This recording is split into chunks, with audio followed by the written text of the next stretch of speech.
এবার আসি Cartesian product.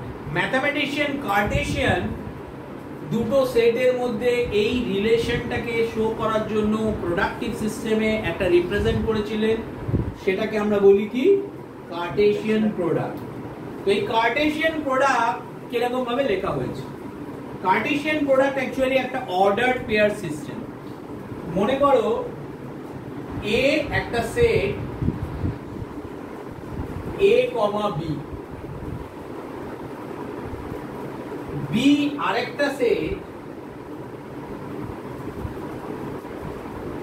1, 2, 3।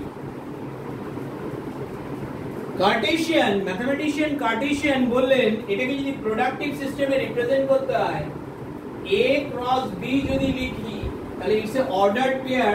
আগে এর এলিমেন্টগুলো থেকে নেব, তারপরে বি সেট থেকে এলিমেন্ট গুলো নেব এবং সেটাকে রিপ্রেজেন্ট করব like a bracket, within a bracket A1।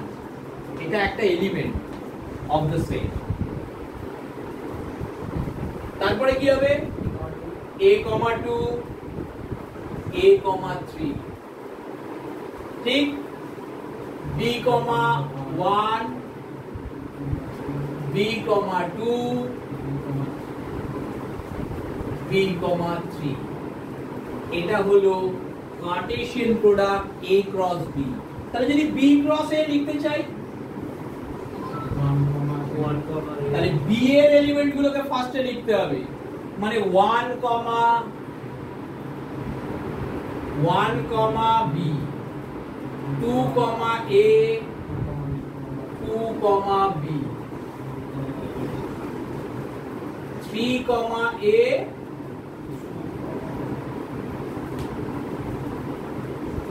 তাহলে দেখো A ক্রস B আর B ক্রস A এক নয়, কিন্তু দুটোর এই প্রোডাক্ট এলিমেন্টস গুলো কার্টেসিয়ান প্রোডাক্টে আলাদা আলাদা। বুঝতে পেরেছো?